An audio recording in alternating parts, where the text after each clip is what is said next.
পঞ্চল্লিছৰ বাতৰি কৈছে শ্ৰী লালসিং আবাই খাতুনে।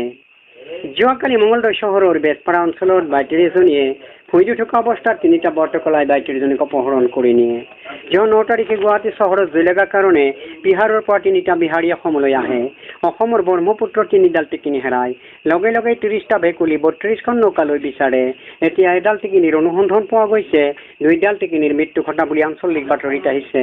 দিল্লীৰ পৰা আহি থকা মামাৰেখ প্লেন এখন ধৰা কাউৰী ডেনামাৰী বগৰাই দিয়াৰ লগে লগে 52গৰাকী পিপিৰাই প্লেনখন ঘেৰাও কৰে।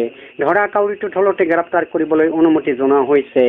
দিল্লীৰ পৰা আহি থকা মামাৰেখত ট্ৰেইন এখন ৰাস্তাৰ কিনাৰত পৰি থকা গহৈপুৰী চিংমাছে গেলি বুলি জানিব পৰা গৈছে। গভৰ্ণমেণ্টে দাবী জনাই কয় যে ট্ৰেইনখন উলিয়াই দিব লাগে, নহ'লে চিংমাছৰ কুকুৰৰ পোৱালিৰ নিচিনা ফাঁচি হ'ব বুলি মুখ্যমন্ত্ৰী শ্ৰী লালসিং আবাই খাতুনে এই কথা নাৰিকলৰ গাছত উঠি ভাষণ দিয়ে। যোৱা নিশা পাকঘৰৰ পৰা মাছ পোৰা লৈ অহা বন্দা মেকুৰী এটা শান্তিৰক্ষা বাহিনীৰ হাতত ধৰা পৰে। মেকুৰীটোৱে বহু ৰান্ধনিৰ ভাজা মাছ খোৱা বুলি সন্দেহ কৰে। মেকুৰীটো এতিয়া বৰ্তমান নলবাৰী থানাত জেৰা কৰা হৈ আছে। যোৱাকালি পেজগুটি শৰ্মাই গোপনীয়াকৈ তেজৰ বস্তাত বস্তা পাৰি বহি থাকোঁতে জনজনে বাগৰি পৰাৰ বাতৰি আহিছে। নতুন দিল্লীৰ পৰা পুৰাণ দিল্লীলৈ অহা 7গৰাকী পিপিৰাই জুই পুৱাওঁতে দাড়ি পোৰা যায় বুলি বাতৰি আহিছে।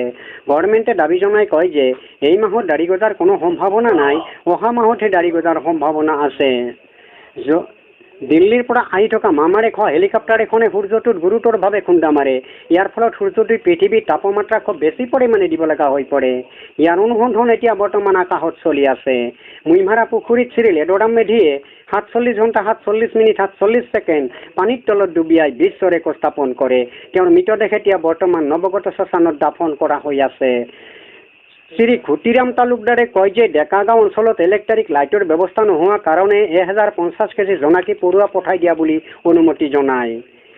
নলবাৰীৰ পৰা আহি থকা লোডিং ট্ৰাক এখন ৰাস্তাত পৰি থকা ভেকুলী এটা খুন্দিয়াই 130 কিলোমিটাৰ দূৰত লোডিং ট্ৰাকখন বাগৰি পৰে। অহা 24 ঘণ্টাৰ ভিতৰত ধাৰাসাৰ বৰষুণত বুন্দিয়া ভুজিয়া সৰাৰ সম্ভাৱনা আছে। পিছৰ দুদিনত আঙুৰ পিনে কেঁচা গজ সৰাৰ সম্ভাৱনা আছে। এতিয়া শুনক খেলাৰ বাতৰি।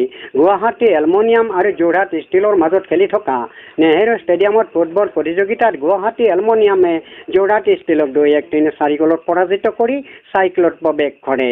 আপোনালোকলৈ দিয়া বাতৰি ইমানতে অন্ত পৰিল।